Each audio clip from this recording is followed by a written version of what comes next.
Sirens, Slammers, and Service, a podcast for female first responders by female first responders. My name is Nikki Clucci, and I will be your host.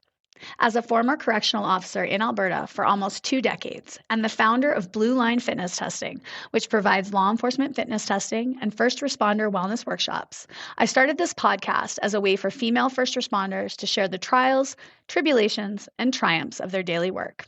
I want to showcase the unique perspectives, skill sets, and personalities that women bring to a first responder career and share their stories. So get ready to laugh your ass off, learn a whole bunch, and be inspired by some pretty badass women. Let's go.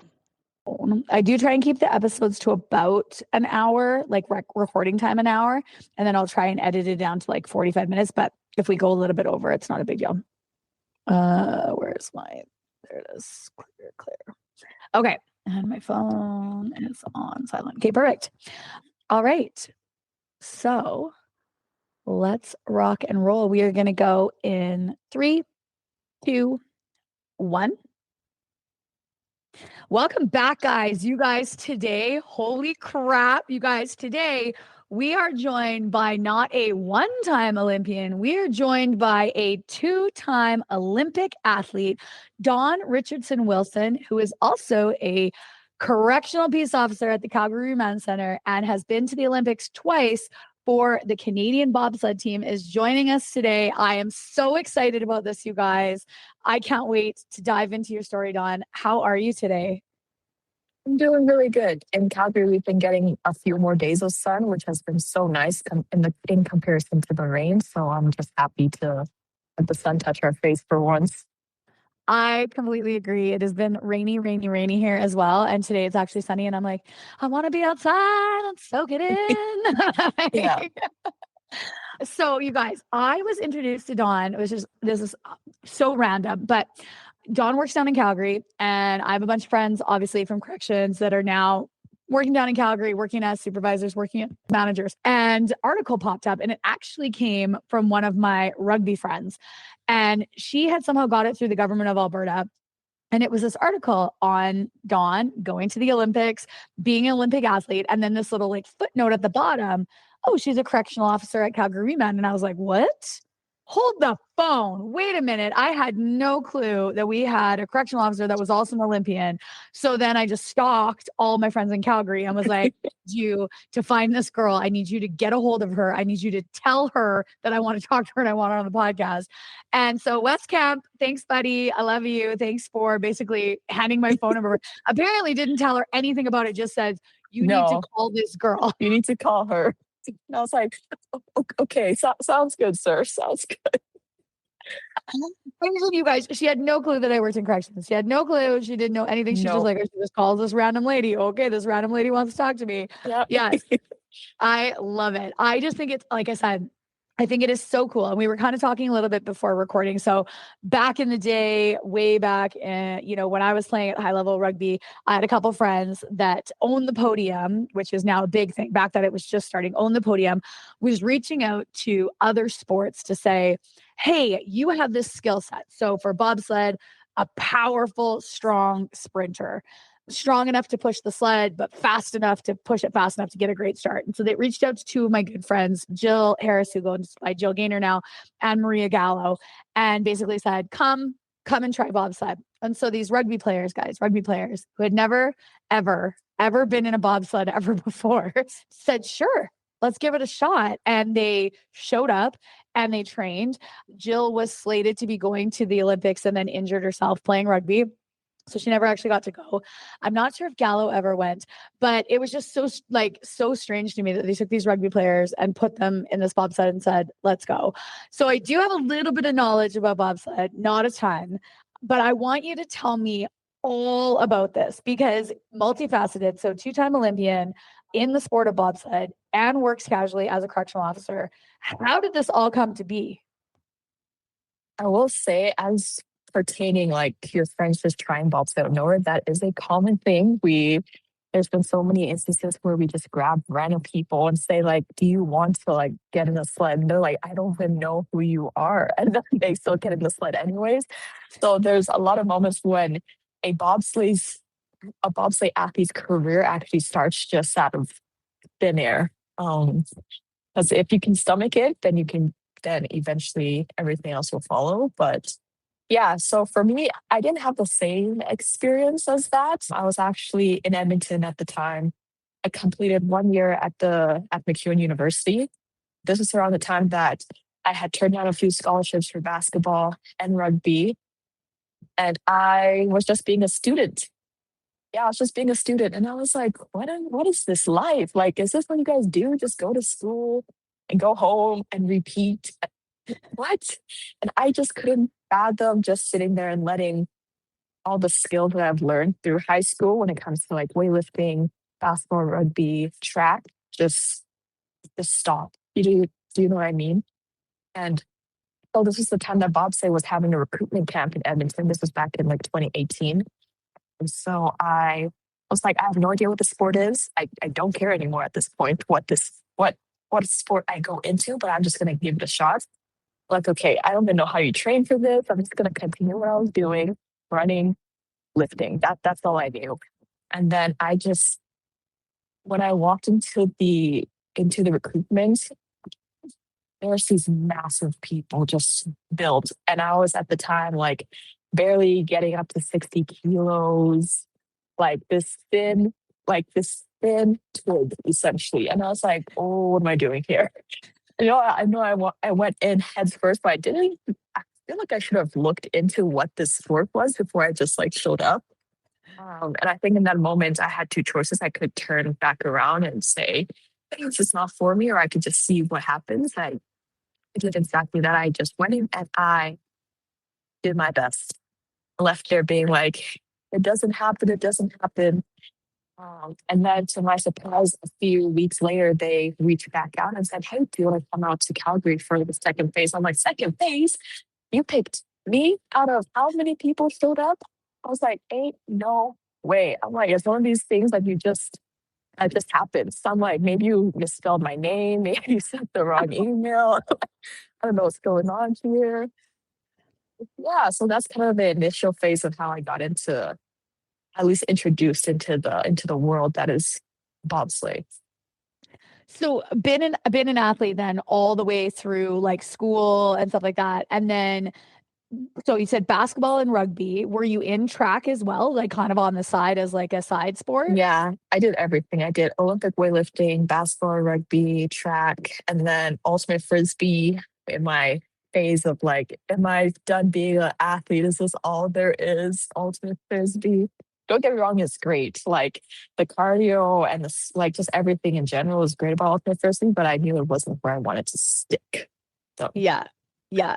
And so why not sticking with basketball? Why not sticking with rugby? Like, was it just kind of like you felt like your time in those sports was done? I think with a lot of like younger athletes as we grow up, a lot of older people, not saying they're athletes or not, but they like to give their feedback like unnecessary. I personally have learned that you can't take feedback from somebody who hasn't gotten to that level that you're aiming for. And I was met with a lot of people, especially in basketball, because I'm 5'7". I think that's 5'7" with a 6'2". I always say 6'2" personality. But like people were saying that I was short. And I was like, what do you mean I'm short? And I think I believed them. I believed that I was short. I believed that I wasn't going to go further than, maybe high school basketball, despite getting the offers. And I listened. And I think that's one thing that, looking back, I don't regret it, but I do encourage younger athletes to just try and don't listen to people projecting maybe their failed careers or their lack of experience or whatever the case may be. So then I got a little bit of that when I went into bobsleigh, because when we went down to Calgary, if I thought the recruitment part of it was hard, imagine me walking in. Once again, my weight has not changed. Nothing has changed. But now being met with the national team athletes as well, and like the people who made it for the next stage, I'm just like, okay, I thought they were big. Like these people are massive. What am I doing here? I just remember going home. My friend Cynthia, who was my pilot at these two Olympics, I just remember going home and on the phone with my mom, being like, "Mom, there was this like strong, scary Black woman. Like she's so much bigger than me and she's so strong. Like her muscles are massive. Like, what am I doing here? And just like, once again, like starting to believe a little bit of that, like, that what people were telling me. And I had a few people come up to me saying, oh, I think maybe you should try skeleton. I don't think bobsleigh is the right sport for you. I'm like, sir, I'm not listening to you. First of all, I'm like, I may not be a bobsleigh athlete yet, but I'm going to be the best bobsleigh athlete you guys have ever seen. And thankfully it worked out because like you don't talk that big and not do anything about it. So yeah. You know what though? I love it. You said two amazing things. I'm 5'7" with a 6'2" personality. That resonates with me. I am 5 feet and I have a 6'2" personality as well. So I am with you on that. Like, and I'm also with you on thinking that 5'7" is tall because that's 7 inches taller than me. So it is tall. That is tall to me. Okay. It's tall. Yes. But I totally agree.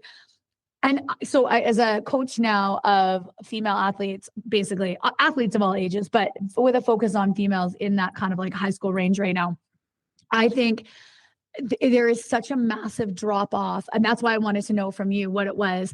There's such a massive drop off of female athletes, women athletes in that, high school-ish age. And then they graduate from high school and then boom, that's it. They're done. They're done sports. And it's like, why? What is happening that all of these women are dropping off? Some of it, okay, they were just playing high school sports to play high school sports and they just did it because it was fun and they didn't have any aspirations to go anywhere. Some of them are like you, where they had really big aspirations and somebody said the wrong thing and they believed it. Yes. It is like, oh, now I'm too busy. And I say that in quotation marks because busy is not like, if you love it, do it, right? And you'll find time, you'll make time for what you love, right? Some of it is, it's just that the relationships weren't there. They didn't have the friend group that was carrying on into the sport. And so they were confident enough to go by themselves, right? Like you did. Like, I mean, to walk into a room totally by, it's not like you brought a friend. You were just like, okay, I guess I saw this tryout poster and I'm going to go. Hey guys, hi. And then to go and walk in anyways, and not, like you said, make that choice, not just walk in and go, oh crap, this is not for me. I'm going to turn around and walk out, right? You were like, all right, let's stick it out, see what it's like, right? So I think it's amazing because, and if you are a young athlete right now, female, male, woman, man, whatever, if somebody tells you something, you don't have to believe it. You don't have to believe it. If you truly deep down in your heart believe that that is the sport for you and you are 5 feet tall and you want to play basketball, light it up, baby. Light it up. Because skill and all of that stuff, you can learn all that stuff. If you have grit, determination, and drive, you can do anything. You can do anything for any sport, for any job. You just have to have that work ethic. So I absolutely love that. Okay, so 2018. So how old were you then when you went to that first like camp thing or tryout? I think I had just turned 18. Like I realized at that moment how powerful it is to be okay with just being by yourself, because I came to Calgary, know nobody, don't have the courage to speak to anyone currently on the team. So I remember I celebrated my birthday by myself. I took myself to a nice restaurant, took myself to watch a movie, and I was like, wow, this is it. We've made it, boy. This is it. Adulting 101 right here. Yeah. So I was very, very young. But it's good because I was the same. I moved across the world. I moved to Wales when I was 19 and to play rugby.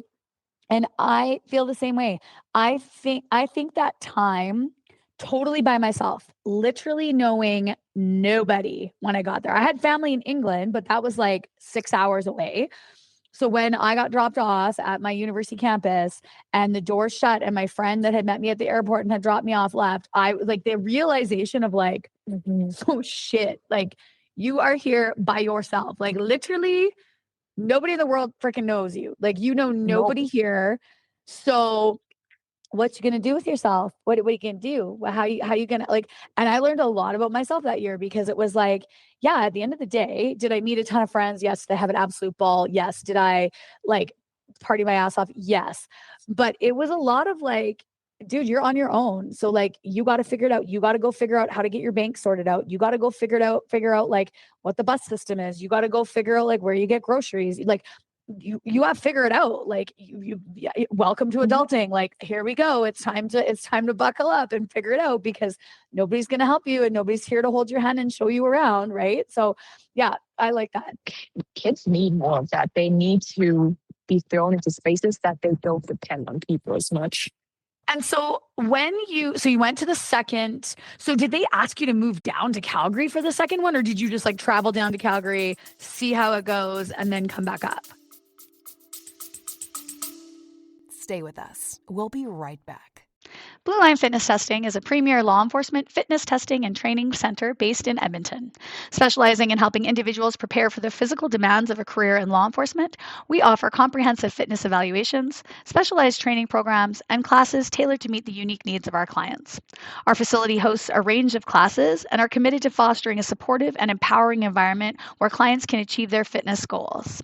Our team includes experienced trainers who bring specialized expertise in law enforcement, self-defense, personal training, and rehabilitation. We engage through our community through challenges, events, and our podcast, and we are dedicated to helping individuals succeed in their fitness journeys and career aspirations in law enforcement. Are you looking to get started with your career? Come see Blue Line Fitness Testing, and we'll get you there. I traveled down to Calgary. Luckily, I had my cousin who lived here. So I traveled down to Calgary and I just like said, hey, I need a place to stay.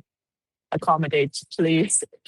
Yeah. So and then basically how bobsleigh works is you do come for the first few camps.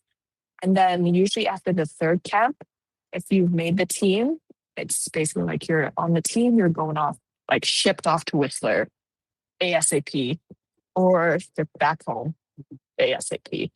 So it's like you really have to, if you're all in and you have a strong feeling that you're going to be progressing the sport, having a understanding that you could possibly be gone for a long period of time. Like for us this past Olympic year, we were out of the country for like 4 or 5 months.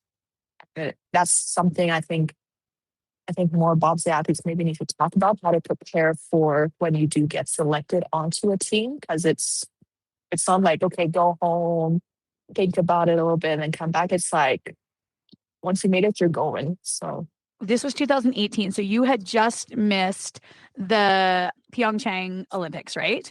That had just finished. Okay. And so then they were like, you're in, let's start training, let's go. Because again, just from what I know from my friends, it's that 4-year cycle. And it's like the second the Olympics finish, you get like 6 weeks of a break and then we back in, let's go. Now we're training for the next one because it takes that long to get ourselves back up to the next level. Cause now we've competed and we were here and now we want to go here and here and here. And for my listeners that can't see what I'm doing with my hand, I'm making little like we're going up motions, right? So did they say to you at that point, like in 2018, like you're an Olympic hopeful, or was it just like, you're on the team, let's see what you can do? I think everybody needs to have that Olympic hopeful mindset, even if they don't know what's going to happen. I think having the Olympic hopeful mindset will always make you go all in. The second you start doubting yourself, or the second you start counting yourself out, I think that's when it's like you're not an Olympic hopeful. Like you already put yourself in that box. So I think like me personally, I always say this, that I went to bobsleigh just because I wanted to be an athlete again. There was no like, I didn't have the Olympic desire until like my name was basically like announced as these are the people representing Canada for the Olympics. I was like, this is cool. Thank you. I mean, but I just wanted a second chance. And that's why bobsleigh is such a good sport. I wanted a second chance to be an athlete again, and just that community that being in athleticism brings. I love it. You are just, guys, like literally, if you could see her right now, this is like the most humble, sweet human being that I am talking to right now. Like your level of maturity, you said you're 26 right now. Your level of maturity is like ridiculous. Like you are so so mature for being a young mid-20s. Like it's incredible. So good for you, because I know a lot of 20-year-olds that are hot mess express. So good for you. Good for you. Like that hot mess Yeah. express. Yeah. And so you moved to Calgary, basically. Did you have to quit school? Was that like, it was like, we're all in, we're going, now we're training. We've got World Cups that we've got to get to. We've got races that we've got to get to. We've got to learn how to actually do bobsled, because we don't actually know how to do any of it. Yeah. I think so. This is the part that I say that my mom wasn't too happy about, because I tried to do school online, but I will say trying to do school online while being in a European country, it just doesn't. The time zone, it was failure. Yeah, it was inevitable. So I did take a pause from school, and I'm like, okay, I when I'm done this Olympic cycle, I will come back and complete my education. I promise. Yeah. Mom, I promise. Pinky swear. I can swear. Yeah. And so when you did, so you're 2018, they shipped you up to Whistler. They're like, let's get going. Let's teach you all about this. So kind of break it down. Like, what does a camp look like for you? Because I'm assuming, or like, what did that kind of first camp look like for you? Because it's like, are you a driver or are you a brakeman? I should I'm a know brake this. I woman. apologize. A brake woman also should know that, Nikki. Oh no, it's fine. I answer to everything. So I'm like, don't Yeah. overcomplicate it. We're all the same. It's fine.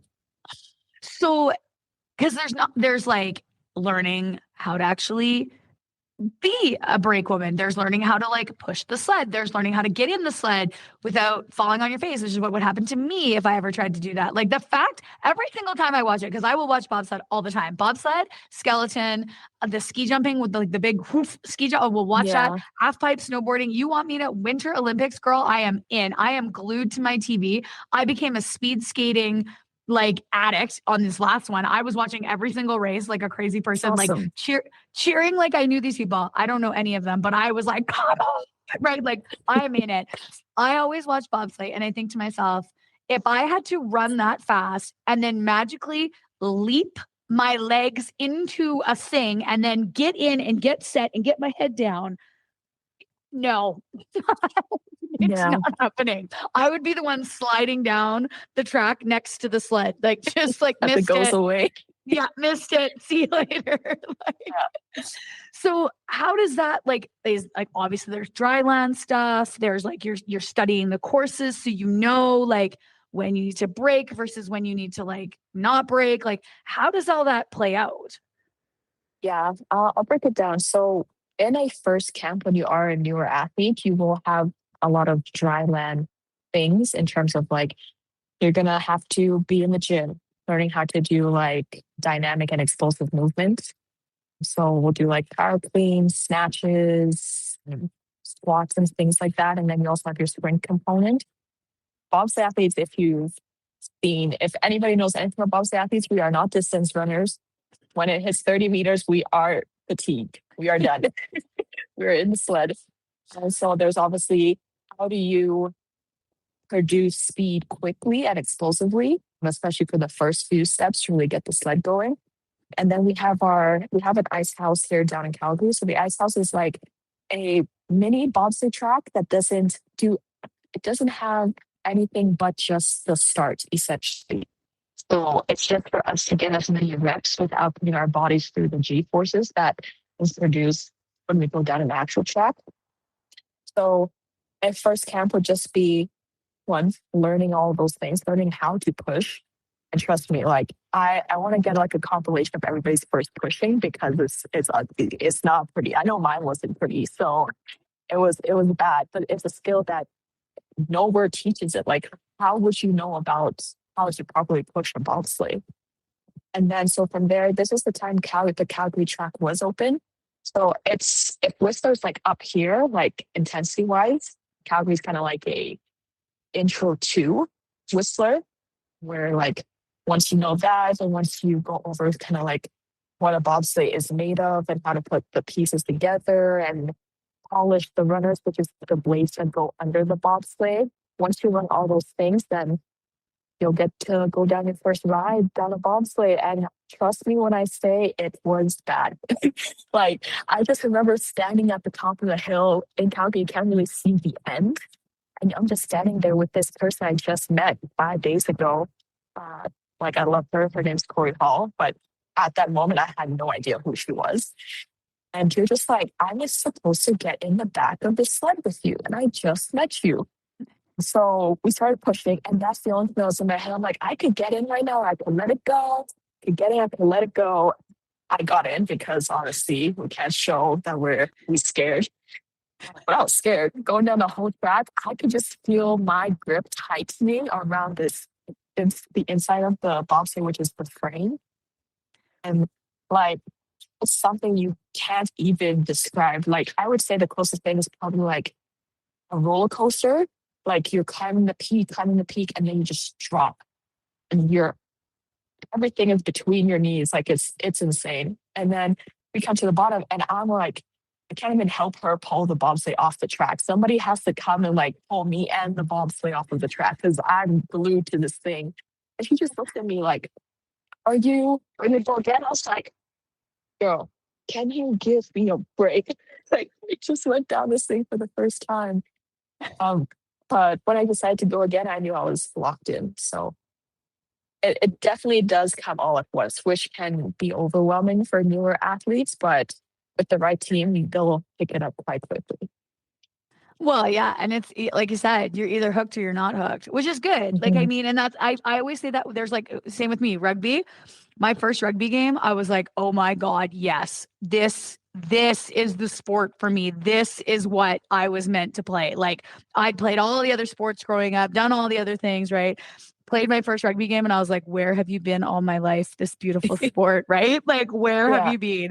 So when it clicks, it clicks. I absolutely understand that. I think it would be freaking terrifying to just be like, because you're not even seatbelted in. Like, that's the other part. You're just ricocheting down Exactly. in a fiberglass tube with little wires to ropes, stop you. wires. Like, It's when you think about when you put it like that, yes, it's extreme. When you don't think about those other things, it's fine. oh my gosh. And so, like, basically you went from being this as you self-proclaimed, which I do not think you were a twig, but a twig, to now we are lifting heavy, building explosive power, training like an Olympian, like in training camps, going to the races. Like, what was that like as a shift in your life? Like, it just becomes all consuming.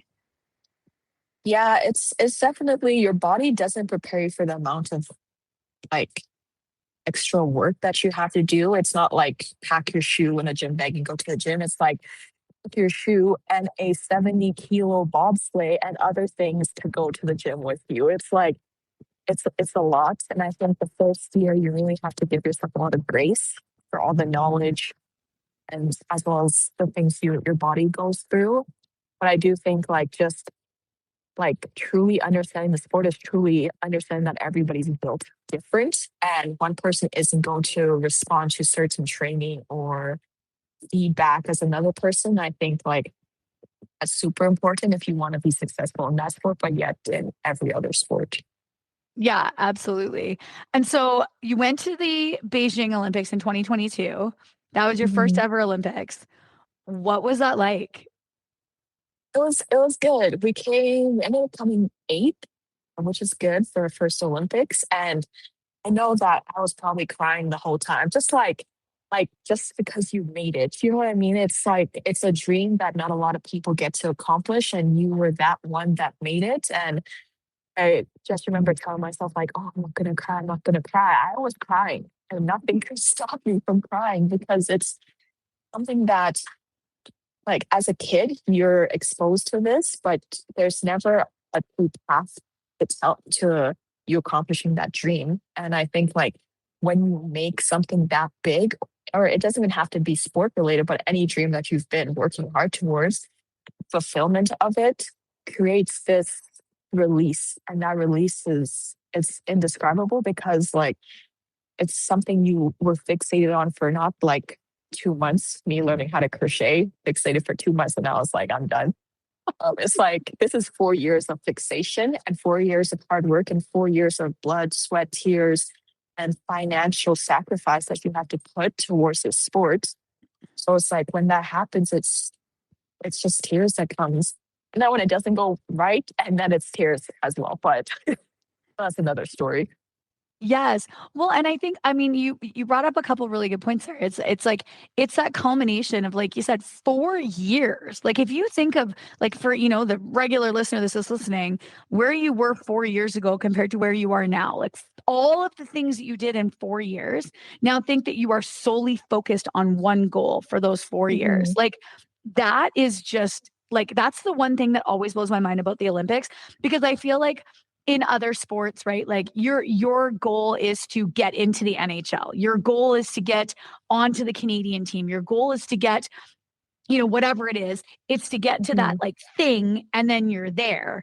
Whereas yours is like it's 4 years to build up to it. And then it's like 4 years again. And then it's 4 years. Like Yeah. it's not just like you're continually striving for that next games, next Olympics, next Mhm. thing, right? And so, and then the financial, like for all of our friends that are listening, like again, I'm good friends with Jen Kish. She's a rugby Olympian, Summer Olympics. And I remember when she was training and like she was working at Home Depot for like $15 an hour around her Mhm. training so that she could go and train and like go to the Olympics and have the money, because guess what, guys, there ain't a ton of money for other sports than hockey. Let me tell you, a lot of money goes to the old hockey people. Not a lot goes to bobsled. Not a lot goes to That is rugby, right? true. And so you guys are basically self-funding yourself to go to Mhm. all of these pre races to even qualify for the Olympics. And so is that what kind of led you into corrections? Like, was it, like, I cannot live for free in Calgary on my cousin's couch any longer. I need to. Yeah, basically, I think Yep. like so at the time, corrections, I guess, got in contact with the now called Defyin Alberta. So it's here in Winsports. It's kind of where all the athletes train, and they were really wanting to get more athletes into corrections. I know Fire was also doing it as well, and there was another one that was, and policing CPS was also doing it as well. So it was one of those things where, so this was post 2022. And I'm like, okay, I had made the promise that I'm going to complete school. I keep my word. So I'm like, okay, like I'm going to complete school. I'm going to run track. So I went back to track and ran for the University of Calgary. And I'm like, and I probably need a job. So let me apply. And I think I applied around April of 2022 and I got the job in October. And what really drew me to the job is I love being in positions that grow my character. And correction will definitely grow your character. And for the good, for the bad, for the ugly, it'll grow your character. And I think like I loved seeing how people respond in such a fast-paced environment. And I loved seeing how people acted in a team that wasn't a team in a team like a national team. It's a different type of team. The more you like grow into it, it becomes a family, which is what sport does as well. And so me wanting to do law enforcement growing up, I was like, maybe this is a nice way to learn more about the ins and outs. But I will say the first time I went to, because I work at the Calgary Remand Centre, so the first time I went there, I was just like jaws to the ground because they took me to one unit and there was like, for whatever reason, blood. And I was like, what's going on? And then like they just looked at me, they're like, are you good? I'm like, yeah, I'm good. Like it's that moment that you have to, it's either for you or it's not. And I think Mhm. correction definitely brings people who are for the job. Yeah. And yeah, and I went through my orientation, which is like a quick process of them taking you through training and learning about the system and how it works and seeing if you're fit for the job. Mhm. And I really had to get outside my comfort zone because I'm naturally soft spoken. You can't be soft spoken to a certain extent, obviously, but like they're like, use your voice. I'm like, this is my voice. They're like, use your other voice. And I was like, okay, I gotta find this other voice you speak of because I'm trying over here and nothing's changing. Yeah, but it's I've been there for 4 years now as a casual, and I still love it. And I think that's something to say about kind of the institution and the people. It's like the people is mostly what makes the job. A job is a job. So it's like it's really how you interact and like feel the support and the love from the your coworkers as well.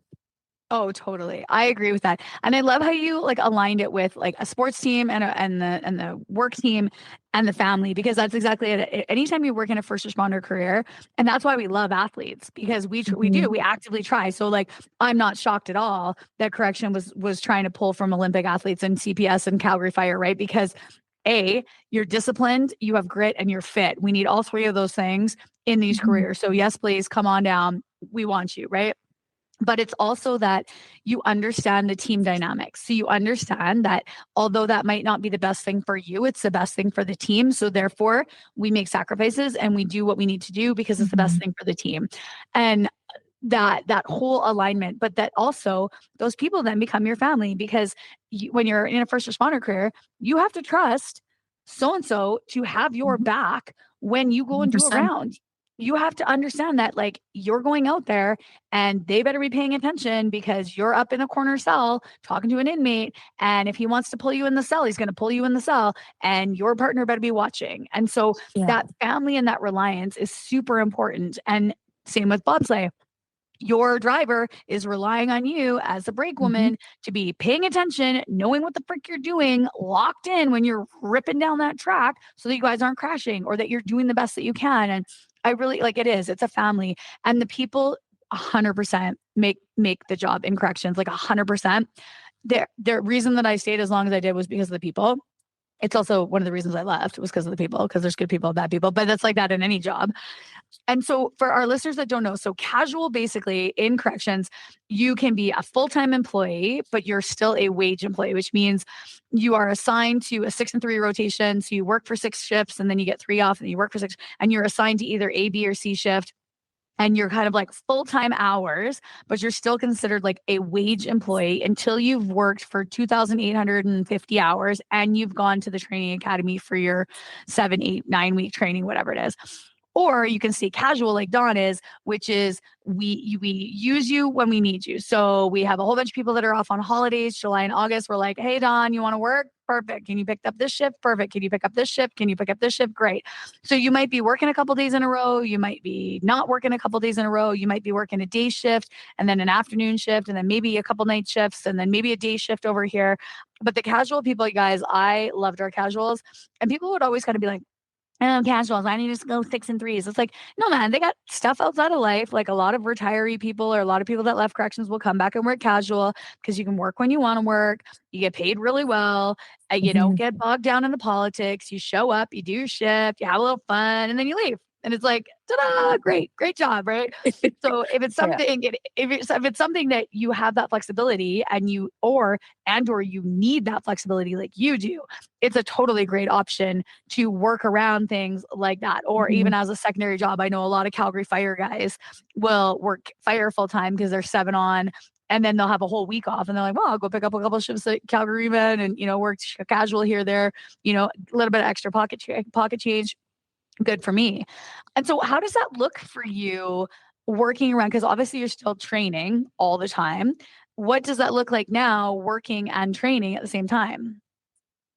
I would say it's hard. Like with every routine, it takes time to adjust to. I know there would be moments where I would pick up a day shift, which is like show up 6:45 till like 3 p.m. And then right after that day shift, I'll go and do my training, which for us training properly, not like cutting corners, would be 3 hours. You do an hour and a half for your sprints and then an hour and a half for your lifts. And then obviously you cool down and you stretch like a good athlete. Not to say you're gonna do it in your bed, because we all know we don't.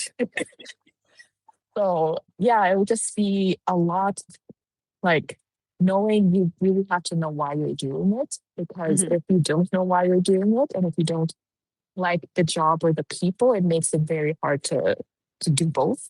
But mhm. yeah, so it would be like depending on what my training schedule looks like, I'll either pick up an afternoon shift or a morning shift. I typically stay away from night shifts just simply because like I do need to recover and it would just throw the rest of my week off.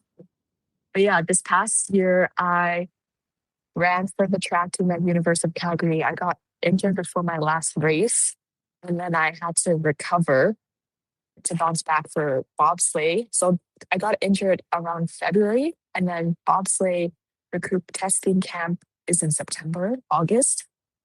So hamstring injury, had to recover for that, strengthen it, get my speed back up. All this while working and taking like 16 courses in my schooling because like I want to get out. I'm like, I can't do this anymore. I need to be done. So I'm like, I don't care if I see nobody. I just need to go to work, go to train, go to school. Like this, like and it kept me focused. It kept me on a routine. It kept me like yeah, it just kept me focused. And I think like what I took away from that, like what I really appreciated was when I would show up to work, I would get so much encouragement and I would get so much fuel added into my fire that was constantly depleting because of just that workload. And like people asking and checking in and like really supportive. And like it was different because I was like, you know what? No, I can't do this. There's so many people who maybe aren't going through the same workload as I am, but they're going through life and life is hard for everyone. And it's like they still come up to me, ask me how my day is, and want to help. And when they see that maybe I'm stressed, they crack jokes. Like there's a lot of unserious people. I'm not gonna lie, but it's good. And in that type of work environment where sometimes people see more negative than good, it is good to have unserious people. Like they do their work. That's not what I mean by unserious, but they just keep it light.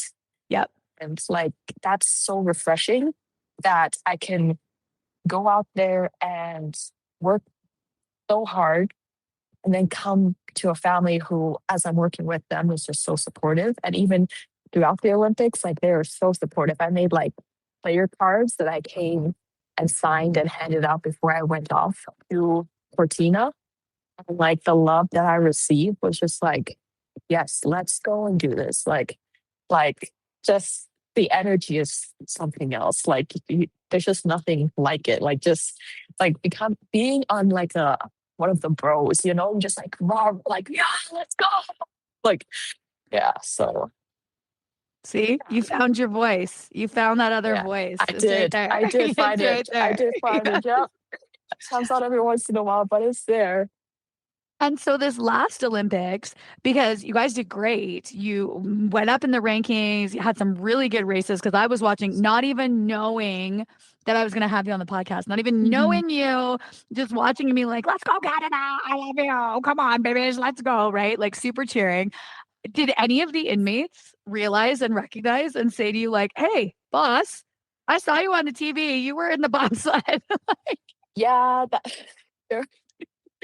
I don't know how like word travels, but I like came in for a regular shift. I'm just doing my thing. They're like, what? Miss, like, this guy told me you were in the Olympics. I'm like, yeah. And then this guy told me that I inmate in the different unit in a different part of the Remand Centre. She's like, were you in the Olympics? I'm like, oh, do you know this? You know what I mean? And yeah, so I was just like, yeah, I was. And it's like, it's talking about without obviously disclosing too much information about myself, but it's like, Yeah. these are things that they also find fascinating and cool. And I'm like, no, like, yeah, one of your officers here do amazing things. Some people are bodybuilders. Some people are like very good at soccer and other sports and volunteer and serve their community in other ways. Like, you do feel that these people are here, like they do amazing things and they still show up to work. And I think that's something that, like, it's amazing that the inmates are seeing that. And I think it adds a little bit more of we're not against you guys. Nobody here is against you. And I think like it makes the environment like easier to deal with because then it's not I'm up here, podcast. No, it's My all hands good. up high. And then like there's no rank system, realistically speaking, that obviously is Yeah. because, but just understanding that you treat me with respect, I'll treat you with respect. And it's nice that people know that everybody's human and everybody goes through those days. And one thing I learned is not taking things personal because you don't know what they're going through day in and day out. So it's like, whatever you're projecting, you project it. I'm not going to take it as a spite towards me. Yeah. Again, like such a sign of your maturity. It's unbelievable. And so when you went to this last set of the Olympics, so second one, so little less nervous, kind of know what to expect, kind of know what you're doing, but still going in now with your own personal expectation. I want to do better. My team to do better. I want us to do better. I want us to be ranking higher. So did you feel like there was more pressure on you the second time around versus the first time around? I think there was more pressure, but it's hard to say because it's like we put our own pressure. Mhm. I know we just spoke about like funding wise, like this year, I know my first go at the Olympics, I think we paid $2,000 in team fees. This past Olympics, each athlete paid like minimum $25,000. Yeah, What? I know. And it's like that's for team fees alone. And yes, you'll have sponsors and stuff that helps, but a lot of athletes like make sacrifices to make that work. And I think like seeing that there wasn't funding that they're really receiving Canada. I know things are changing now with the new reform coming in and new funding being implemented, but seeing we weren't receiving anything, it was hard to believe that we can do as good as the equipment that we had. Yeah, our equipment was very outdated. I think I came to a realization that we're not going to medal. Do you know what I mean? Like, it's like Yeah. you would be in disbelief if we did with the situation that Canada was in. And I didn't like all your hard work. And it just comes to, do you guys have good equipment? Do you guys have funding? Because if you don't, like that's game over. Yeah. Totally. I think it is a travesty that is the actual reality because it's the athletes that suffer. Nothing has changed for you. You have still given up time, energy, time with your family, time with your friends, time to, like go do other things you could have done to lock in for 4 years to have something that is completely out of your control, equipment and funding for good equipment be what derails your success. And I think that would be so demoralizing and just so hard to take. And like you said, that realization, like probably before you went or like right when you landed, like, shit, like all of this stuff that we've been driving for, like, we're not going to medal. And to like, I think the other thing that sucks, and I say this just because I've been in this situation a couple of times. Rugby, we're not well funded, right? Women's rugby, we're not well funded. It's getting better now. Like the women's game is getting better funding. But I've been in that position where, like you roll up and you're wearing the secondhand men's old jerseys and you're training. Especially when I was playing in Wales, like you're training after the men, the lights get turned out halfway through your practice because, well, the women are right. Like, and you're just like, you just feel like, are you kidding me? Like, we're just not worth it. Like what? But then I've also had that feeling working in corrections where, you kind of, we always, the joke is like, we're the redheaded stepchild that's kind of just like left in the back corner, right? Like we are kind of forgotten. People focus on fire and police and like the sheriffs, right? And then it's like corrections, you're just kind of over here like, please, can we also have some money so we can do some things, please? Right? So like, I feel it. I totally feel it. But when you hit that point of like, okay, like what did you do to just be like, you know what? I'm still going to give her my all. I'm still going to put everything into this I can. I'm still going to race as hard and fast as I can and do the best that I can with the circumstances that I have. To be quite honest, it was definitely hard. I think I had to like conceal a lot of the emotions that I was feeling.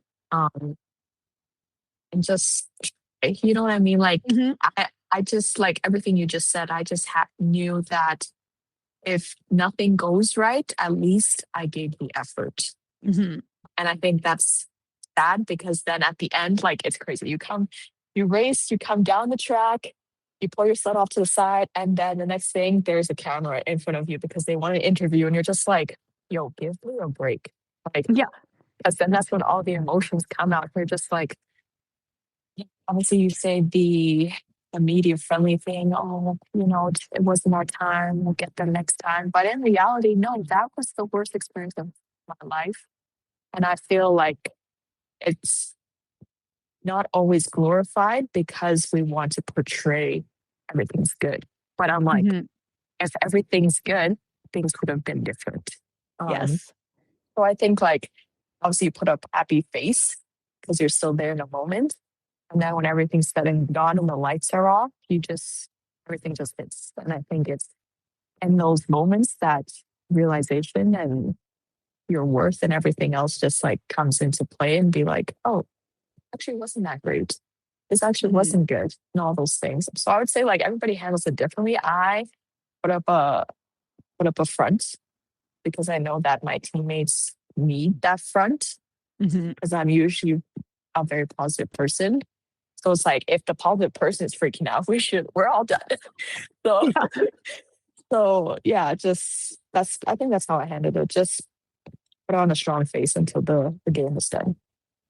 Good for you though. Like good for you because that's something like I've never played at that level where media attention is on us immediately. Like the highest I ever did was like long listed for Canada and then I played like Canadian classics, but they didn't really care about us because we were like the seniors that were playing, right? Like so I've never had that media frenzy of like right in your face, talk to us right now. But I can't imagine the pressure of that. And like just again, you have to watch everything you say because it could come back to slap you in the face if you just off the cuff make a comment, right? And that's dangerous for you as an athlete. But you're also just like literally like pumped full of like all of the things you just race and your adrenaline's going and you're like, oh my God, like, oh, right? Like, and then to have to just be perfect on camera. It's incredible when I see athletes get interviewed. I'm just like, wow, guys, like you are very good at this. I would not be very good at this. I do not have a media friendly like disposition over here. I'd be dropping F bombs and they'd be beeping me out for sure. For sure. And so like what's next? Like are you back in? Are you like, Kate, I'm running now, we're going for 2030? Or are you like, it's time for me to scale out of it? Like what's and maybe you haven't even made up your mind yet. Maybe you're just kind of like literally still coming down from, it was only like what, 3 months ago that you guys came back, right? Like, so what's where are you at right now for the future? I think I haven't decided what I'm doing next. I know that Olympics and the season just took everything out of me. I think like what we spoke about how disheartening it was. Like I came home and I didn't even want to not be an athlete, but I had no like spark to perform anymore. And I think like I've had no spark for a little bit now. So it's just me putting myself in spaces where movement is not an expectation. It's just to have fun right now. Because I don't think I'm done competing. If it's in that sport or if it's in a different sport, I don't think I'm done competing, but I definitely think I need to give myself more time and freedom to explore and get that spark back. Because trust me, girl, after the games, I was like, bro, nobody talk to me. My phone's on permanently do not disturb. Please leave me alone. Well, I will just say, just throwing a little plug in there, because you've already played it. Rugby is really fun. And so if you're looking to come on back and you want to just do a little run around, have some fun with the girls, well, we're here. We're here ready for you. Good. Sounds good. It's lots of fun, I promise. And then, so what about work? Like, what is it? Is like, because you had said kind of like you had been leaning towards law enforcement growing up. Like, are you thinking like this is the path you're going to be going? Is move from corrections to maybe policing or going to fire? Or like, is it you're just kind of just riding the wave right now and seeing where life takes you? I think for the meantime, I will stick to correction. It's hard because if I do want to go to CSIT, that's like a 7-week commitment. And if I'm in the space of like limbo between sports and everything in life, then I think being a casual is kind of a good space right now. And then if anything changes, I decide, okay, guys, I'm going full time. Everybody probably like, yeah, but Yeah, so if it does change, I know that there is like a home for me there. So Oh, for sure. They'd snap you up. Whatever shift would snap you up immediately. They'd be exactly, like, I'm I want her. like, Yeah, I want her. yeah, Yeah, yeah, totally. please Yeah. stop fighting, please. Yeah, yeah. I'm taking draft Yeah, picks, guys. Give me an offer. Give me an exactly. offer. Yeah, yeah, And that is a good thing too. Like again, for the listeners that might be, contemplating, like casual is really good because you get to work on all the shifts. So A, B, and C. You get to work the different days of the week. You get to work on all the different units because we just put you Mhm. where we need you. So it's not like, Exactly. oh, you're only going to work in this one spot because you're a casual. We're like, hey, guess what? This person's on holidays this week and I need you to cover this pod or this unit or this, whatever. And so Hmm. you do, I really found like when I was working, I only ever worked, like I was wage, but I basically got put straight onto a 6 and 3 when I started. And then I did that for a year.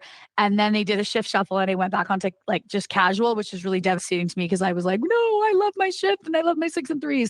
But when I was on that casual, like for I think it was 2 or 3 months that I was on casual for, it was good because like you do have to work everywhere and you have to learn real quick that like how do I run this unit with these types of Hmm. inmates? How do I run this unit with these types of inmates? How do I work with all these different staff? Because when I was on six and Exactly. threes, I had my unit, I had my partner, I got into the routine, I knew what I needed to do. And now it's like, oh, I'm working with this guy I've never worked with before. I'm working with this girl I've never worked with before. What's their style? Oh, they do it that way. I don't like that way. I guess I gotta adjust how I'm gonna do it. Right. Like, and so Yeah. you do like really learn a lot again about yourself and about who you are as an officer and about being flexible and working with different types of people and working with different types of inmates on different, areas based on, maybe security classification, maybe mental health, maybe medical, it is, I do find it really kind of interesting to bounce around like that. But I also did like, especially as a newer staff, having my post, getting there, knowing what I needed to do, Hmm. getting into the routine, knowing the inmates, like starting to know, like, okay, I know this one's always a manipulator. I know this one's actually the heavy on the unit, but they pretend they're not. I know that this one is like grinding behind the scenes. I know that this one, is the shit disturber on the unit. And they just like all those things you only actually get to see once you've been on the unit regularly Yeah. for a couple sets. And then you go, oh, okay, I see the play here. No, like stop it, right?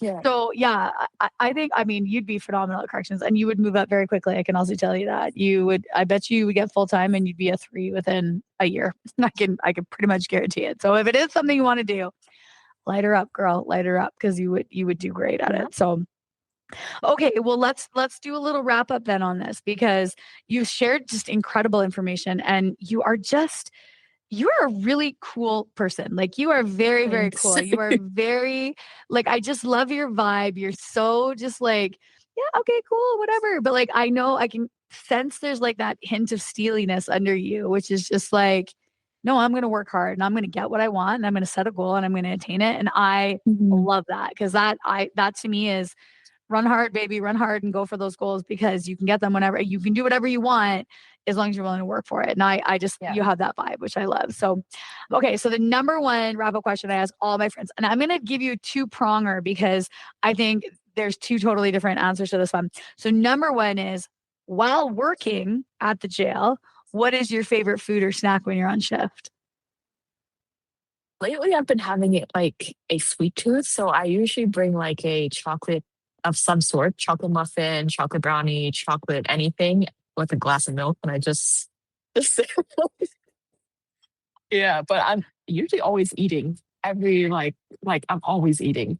Always have some sort of food near me on me. Yeah. Yeah, it's because you're fueling. So that's my second prong question is what's your favorite food or snack when you're training? Because training and fueling your body is a whole different ball game than Yeah. working shift work.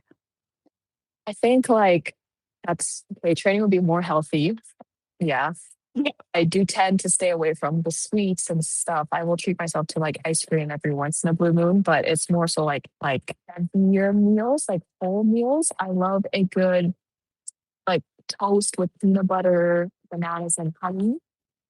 That's really good. Or like oatmeal. Depends really like where I am. Am I starting my workout? Am I in my workout? Am I finishing? And am I snacks are kind of chill. It's a great choice. Peanut butter toast with bananas is delicious. I've never actually put honey on it, and now I'm gonna try it because I do think that would be delicious. So, yep. Okay. Okay. Last question I would say for you. what is a piece of advice that you would give to somebody, an 18-year-old somebody that is, contemplating a change in their life? They're contemplating maybe a career, starting a new career. Maybe they're contemplating, do I try out for that team or do I go for that dream I've had? What is one thing that you would say to one of those, whatever that athlete or that person is? I think for me, it's like no one can tell you no what to do. Like if no, in a sense, like I still believe the results will show. Like, don't be naive. If you're not good and there's room for improvement, go on and improve and then revisit it. But like, yeah, don't let anybody but you tell yourself no. But be mindful that your mind does play tricks on you, because sometimes it can be like, no, you're not good. You're not good. Just go out and try, and then you'll have your answer. Did you ever have that? Did you ever have that in your, because I think always, and I say this for first responder careers too, it's like a roller coaster of like really great, really shitty, really great, really shitty, me, middle, really great, really shitty, right? Like, Yeah. did you have some of those low times as an athlete where it was just like, yeah, why are you you can doing have it? it anytime. You can be PBing and at the end of it be like, I'm not enough. I'm not good enough. This wasn't it. You know what I mean? And it's so weird because you're just like, I just crushed that. And now I feel like I'm not it. So it's like being aware that growth does take time, but also being aware that like, no is not the end. No, it's not the end. If it's something you really want, obviously work towards it, but it's like, be careful of who you are getting those no's from. Because some people don't have experience with just telling you no because you didn't look out for them. So just, I think that'll be my advice. Be careful who you're getting advice and notes from. Oh, girl, like incredible. This has been such an awesome conversation. Thank you for sharing the time and like giving me an hour of your afternoon in your incredibly busy life to share your story. I know our listeners are absolutely going to love this freaking episode. I've loved it. Do you have any last words for our listeners? I don't have any last words. I think like this is a great conversation. You seem like an amazing person and very bubbly, which I like that. And we could vibe off of just like our conversation too. No, I think like great podcast. I'm happy to be on it. That's awesome. I can't wait, you guys. So all of my friends that are thinking about career in corrections, you need to listen to this episode. You need to go text your best friend and be like, girl, I just listened to this incredible 2-time Olympian athlete on Nikki's podcast, and you need to listen to her too. All of my corrections people, if you didn't know Dawn, she works at CRC. You should totally hit her up on Teams and be like, hey, oh my God, I listened to your podcast. It was so cool. And yeah, I love it. And Kemper, again, thanks, buddy. I know you're going to listen to the pod, and I love you and I miss you. You need to come back up to Edmonton and come visit me and say hi. But it's been a treat. Thank you so much, Dawn. I hope you have an awesome rest of your day. Thank you. You as well.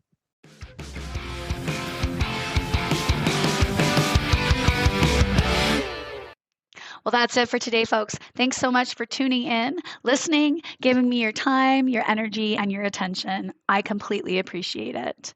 Make sure you check out our next episode with another badass female first responder anywhere you get your favorite podcasts. And follow us on Instagram and Facebook at bluelinefitnesstesting.com. I hope you stay safe, keep your head on a swivel, and watch your six.